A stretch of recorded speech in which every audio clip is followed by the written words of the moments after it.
we know that if there is one religion in America that is truly dangerous and does truly rely not on strict textual reading, because the man himself actually did some things like supporting pretty significant disarmament deals with the Soviet Union and negotiations with Gorbachev, and signed an amnesty bill and did a lot of other things that actually maybe certainly Tea Party people today would probably have aneurysms about. But we do know that there is one religion in America that is profoundly dangerous. And that, of course, is the cult of Reagan. And some of his most avid and excitable followers, in this case a former aide named Douglas MacKinnon, has an idea that he has taken to the radio waves, through the air of, frankly, some right-wing talk show whose name I don't have in front of me, to explain his plan, actually not to take back America, but to take something new. Let's listen to Douglas MacKinnon.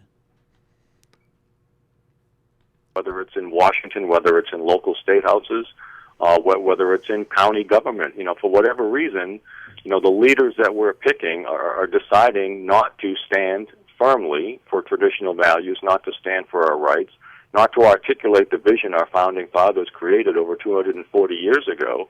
And so that's the problem. I think, again, in the United States of America, there are tens of millions of people that want to fight for those rights.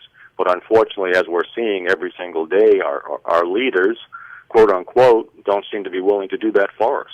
That's right. Well, and then again, people will look at this and say, the last time we went through this as a nation, we ended up in a civil war. I mean, what do you make of the idea that doing something of this sort would trigger another war internally?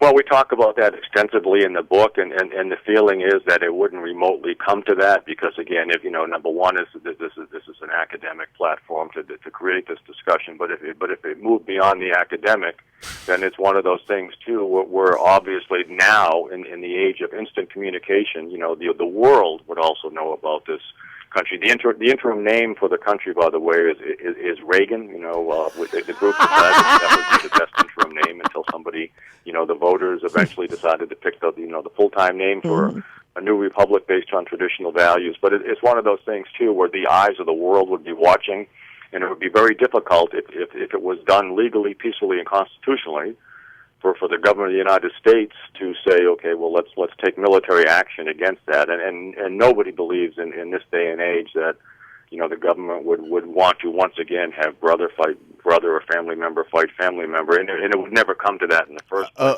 Okay, all right.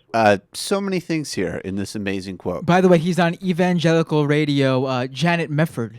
Janet Mefford. I'm a big follow of her work. I love this because, by the way, I think the states would be South Carolina and North Carolina, South Carolina, Georgia, and Florida would break away to create a state called Reagan. I love there's a lot there because he's saying, first of all, let's create a state which is basically based around on oppressing gay people. God knows what would happen to the black and Hispanic people that remained in Reagan, but I would imagine it would be very dangerous for them. The other thought is, I love how he says we're in the age of social media, and the rest of the world would be like, dude, we got to protect the rights of this new breakaway American fascist republic.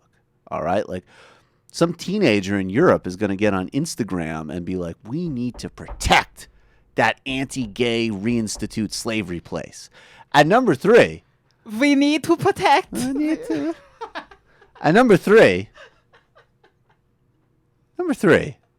I'll just say, for a guy, I mean, wow, I'm assuming that he supported things that Reagan did that weren't exactly within the confines of the Constitution, like, illegal arms deals with Iran, funding death squads in Latin America, some of whom dealt cocaine.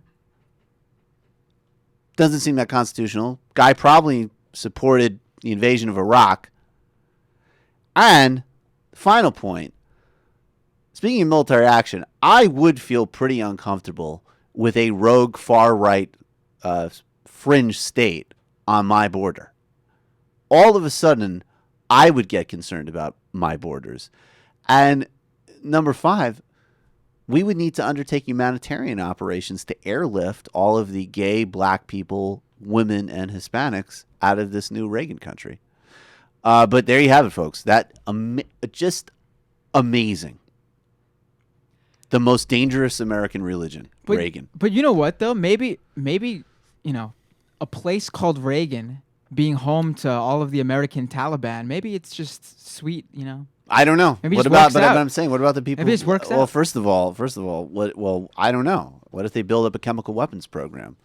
And then what about the people that would be left there? I don't know. There's a lot of food for not thought there. We're gonna take. And then we'll have to look out for people who look like the Duck Dynasty. and then we're Sam Harris. And then we're Sam Harris. All of a sudden, I'm Sam Harris. All right, we got to take a break.